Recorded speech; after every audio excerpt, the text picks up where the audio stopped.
This experience happened in April 2011.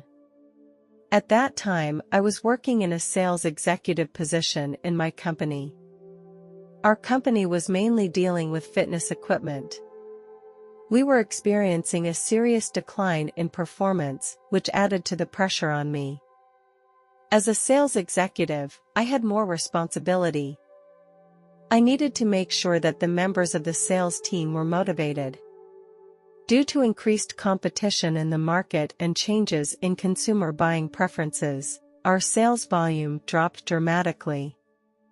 This posed a challenge to our company. This state of work began to affect the quality of my sleep.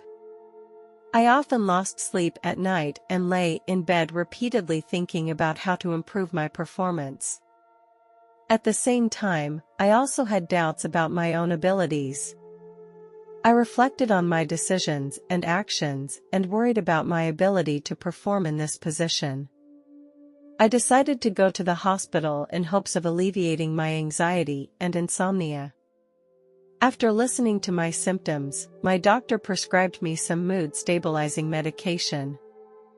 I told the doctor, I occasionally have allergic reactions to medications. He laughed and said that the dose I was taking was so small that there could not be any side effects. The doctor told me to take the medication regularly every day. When I got home, I took my medications every day as the doctor had asked me to, hoping that they would help me. Over the next few days, I took 3 tablets of the medication on time every day, as my doctor had recommended. On the 3rd day, I had some stomach discomfort and I felt a little tired and sluggish. That night, I was getting ready to go to bed.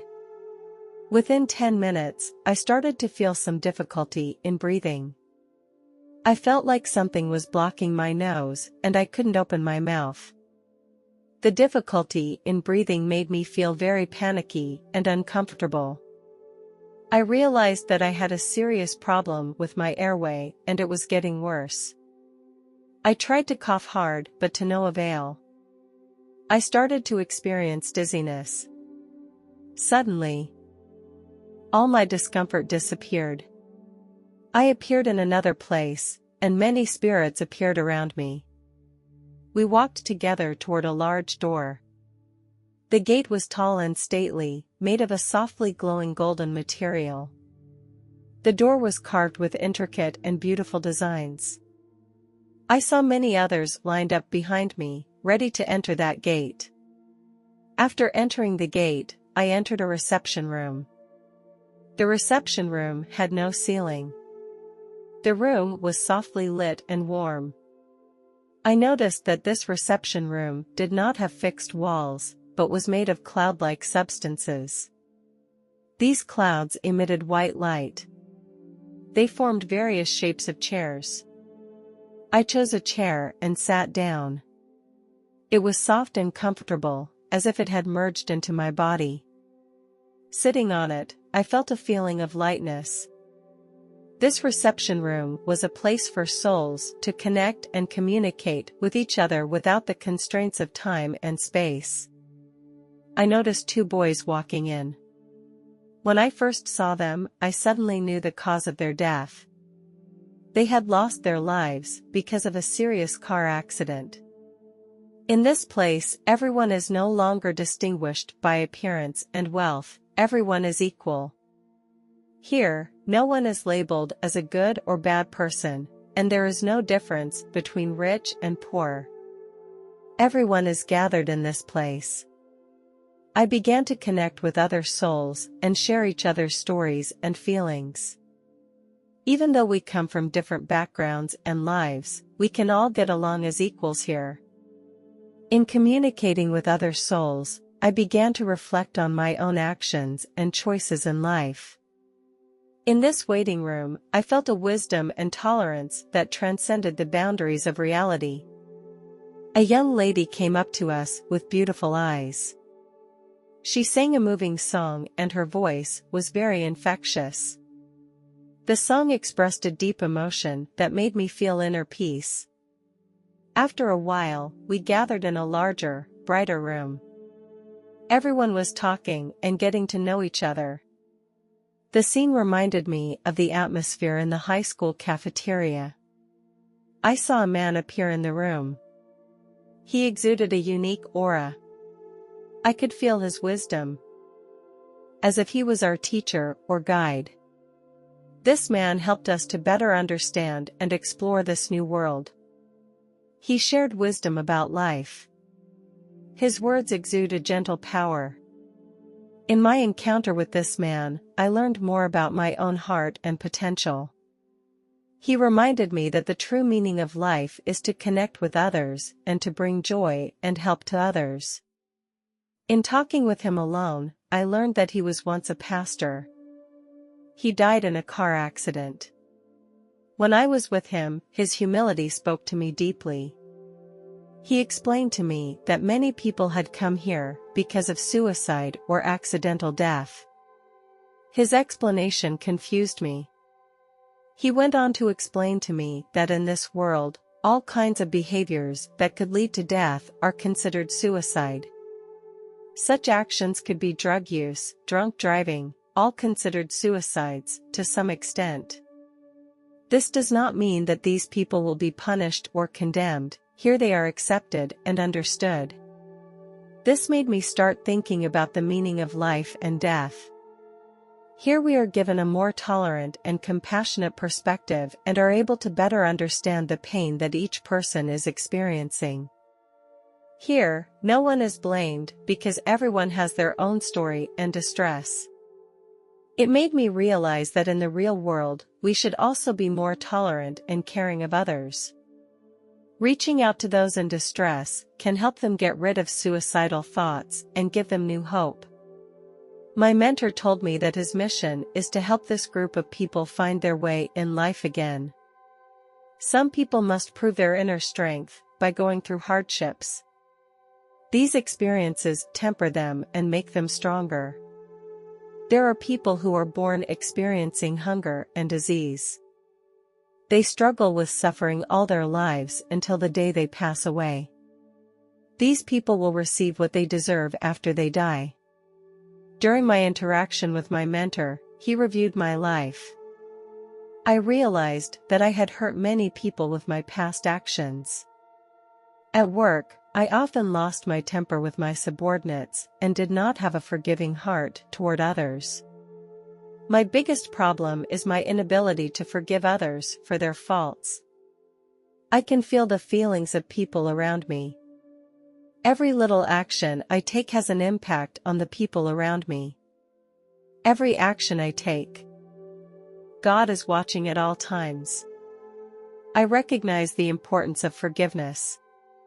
Finally, my mentor reminded me that now was the time to make a choice. He did not force me to have to return to Earth. I gazed at him with an inner conflict. With tears in my eyes, I told him that I did not want to go back to Earth. My mentor listened carefully to my confession and then told me that if I could accept what happened next, I could choose to stay here. I looked to my right and saw the scene below. My mother was sitting on the edge of her bed in the bedroom. Her expression was full of frustration and helplessness. Her body was becoming weaker and weaker, and she seemed to be in great pain. She didn't have the energy she used to have. There was a heavy atmosphere in the air. Her face was pale. This scene made me feel painful. I wanted to comfort and help her. I longed to be able to bear part of her pain and give her warmth and comfort.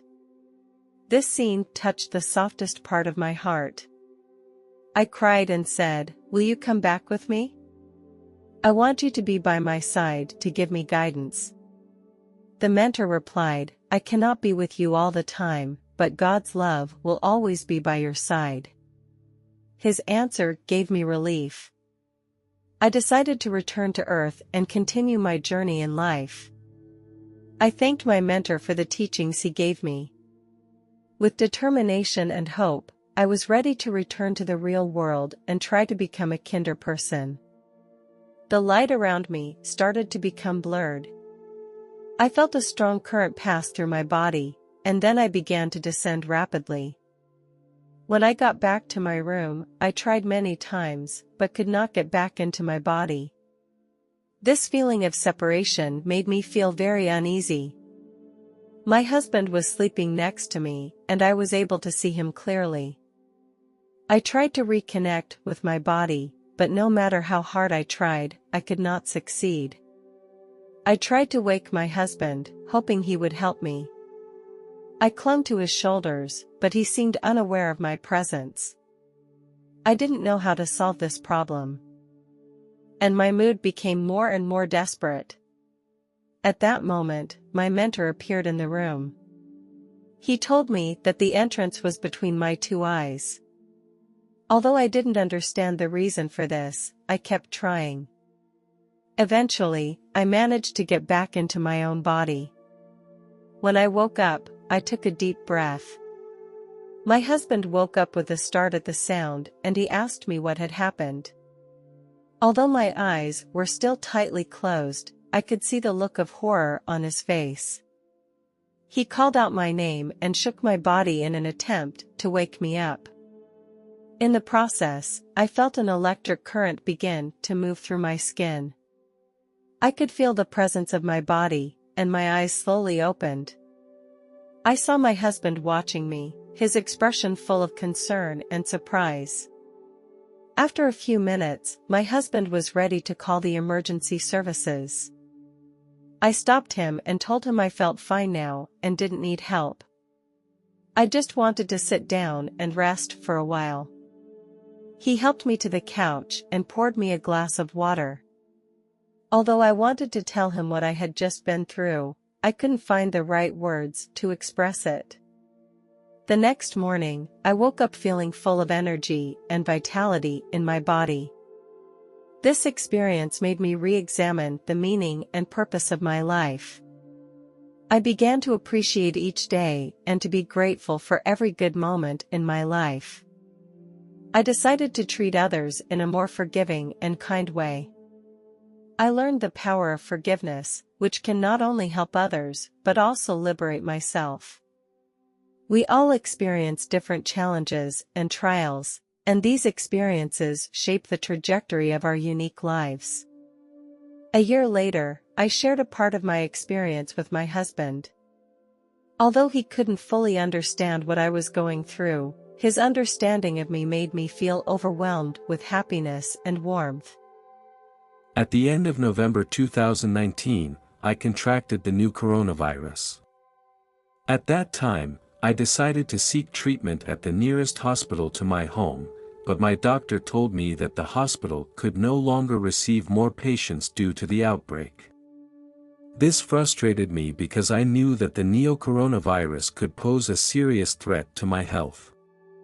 Hospitals have always been a place I hated, and I felt uncomfortable with the environment and medical procedures there. I chose to stay home. I also purchased some over-the-counter medications in hopes of relieving some of my symptoms and regaining my health. At home, I was isolated in my own room.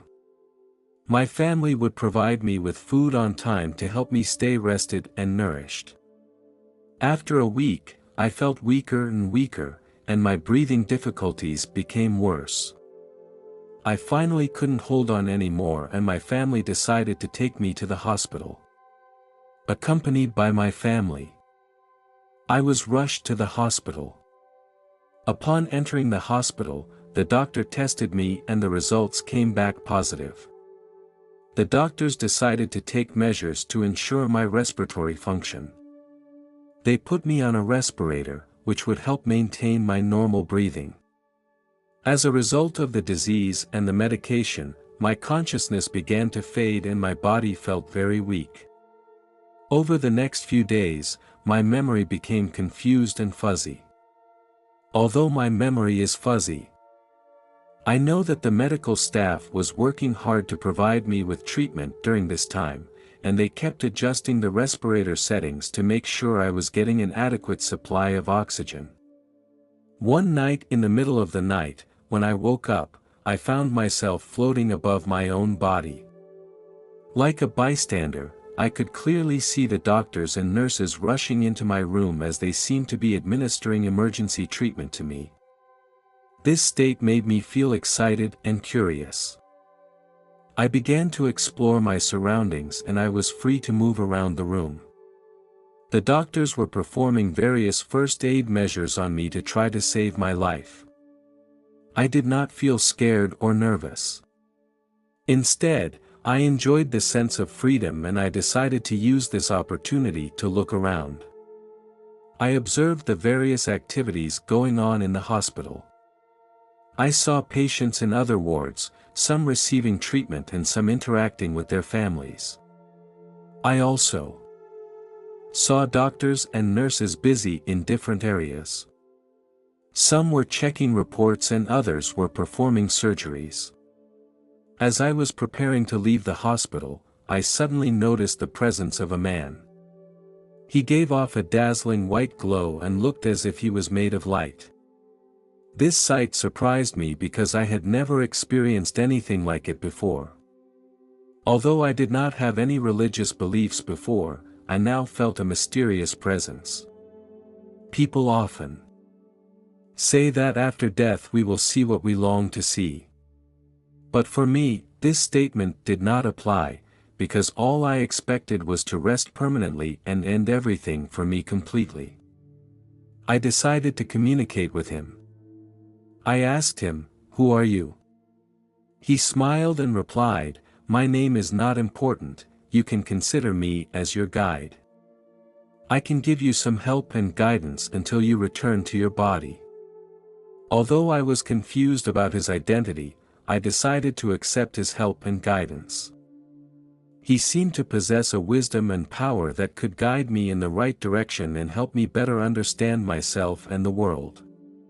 He suddenly placed a hand on my shoulder. Under his guidance, we began to rise in a straight line along the ceiling. This state of movement did not give me any sense of fear, as if fear did not exist in this world. We ascended very quickly and soon we were out of the hospital. As we continued our ascent, we left the Earth's atmosphere. I could see the stars shining around us. I suddenly asked if I could visit the moon. He smiled and replied, "Of course you can." So we moved toward the moon at a very fast pace. I saw the gray surface of the moon, the craters and mountains. I felt the serenity and mystery of the moon, which is completely different from the sight of the Earth. I gazed at this ancient and beautiful planet. I gazed at the mountains on the moon, which seemed more prominent than those on Earth. Their outlines were clearly visible.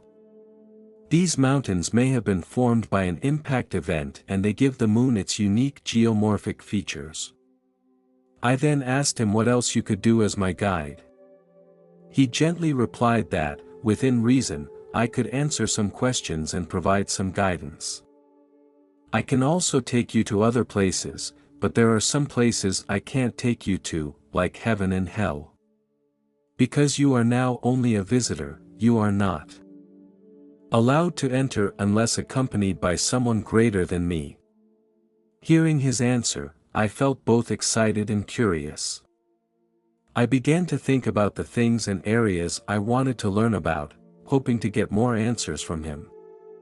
I asked a lot of questions. Who are the people greater than you? Is there life in other galaxies? Is God real? He laughed out loud and then began to answer. Greater than I am the Creator and those He has entrusted to me. I can't heal your body. But they can. I can't show you the future, but they can. I can't open the gates of heaven, but they can. I was shocked by his answer. Then, he answered my second question. The number of planets is close to infinity. For some strange reason, many humans think they are the smartest and most advanced, when in fact they are not. Life had flourished throughout the universe for centuries before man was created. Then he answered the question about whether God is real. The great Creator is real. And many people in your world call him God. Mankind often does things that hurt each other, which grieves the Creator very much. He has reminded you countless times to love one another, but most people still refuse to listen. I was so ashamed to hear his words, because I too had acted in my life in a way that hurt others. When I asked him if I could visit another living planet, he replied, "Sure, let's go." He once again put his hand on my shoulder. And we left the moon and began to move toward our destination. Another planet gradually appeared in front of us. I could see that this planet had a circular protective shield on the outside, as if it were a barrier, protecting the planet. Just when I felt like I was about to hit the protective shield, we surprisingly went right through it. We landed in a beautiful park. All around us were very tall people with very fair skin that gave off a distinctive glow. These people were the inhabitants of the planet and they looked different from us. I saw small transports going through the air. The shapes of these transports were so peculiar that I could not accurately describe whether they were airplanes or cars. They seemed to be a form of transportation that combined the characteristics of both. I was also fascinated by the architecture on this planet. They are completely different from the buildings on Earth. Each made of various colors of glass or crystal. Amazingly, the color of these buildings changes every few minutes. When I tried to talk to the residents here, my guide told me that they could not see me. He explained that this was a protective measure to prevent interspecies knowledge pollution. Although I didn't quite understand his words, I understood that the Creator had his own reasons for not wanting us to have direct communication. I gazed at my guide and asked, full of doubts, if there were other planets like this one. He replied in the affirmative, "Yes, there are many. As I said before, there are more than you can count." The guide went on to say, "I can take you to another planet, and then I have to bring you back to Earth." When we arrived at the other planet, I saw a wide river. Next to the river were 3 tall pyramids. Curious, I asked my guide if we were in Egypt. His answer surprised me, "No, we are not on Earth. These pyramids are older than the pyramids on Earth and they come from the same builders." I was shocked to hear his answer. It was amazing that these pyramids were older than the ones on Earth, and that they were built by the same builders. I was curious to ask, aren't they not able to communicate with each other? Why could they build pyramids on Earth? He explained to me that there was a time when many different species were allowed to visit the Earth. However, the Creator later realized that this had a negative impact on the natural development of mankind and therefore established the present rules. The wizard told me that the Creator considered mankind to be his proudest masterpiece and also his greatest mistake. Although the Creator has infinite patience, there are limits. He has cleaned out a portion of the earth to restore balance. He may also take similar action again in the future. I was shocked and disturbed to hear these words. It made me realize that the actions of humans on Earth can have far-reaching effects on our entire planet. As I prepared to continue asking more questions, my guide placed his hand on my shoulder. When I opened my eyes again, I found myself back in a hospital bed. The doctor came up to me and said, "Welcome back." I noticed that the respirator had been removed. The doctor told me that I had had an allergic reaction to the intravenous medication, which, combined with my pneumonia, had complicated my breathing problems. In effect, I had experienced death. I was clinically dead for more than 3 minutes. The news left me with mixed emotions. For days later, I left the hospital. This experience completely changed my beliefs. I am now convinced that there is a creator of the universe who is the creator and ruler of everything. He has wisdom and power beyond our imagination. This experience also made me understand that we are not alone and that we are not the only intelligent beings.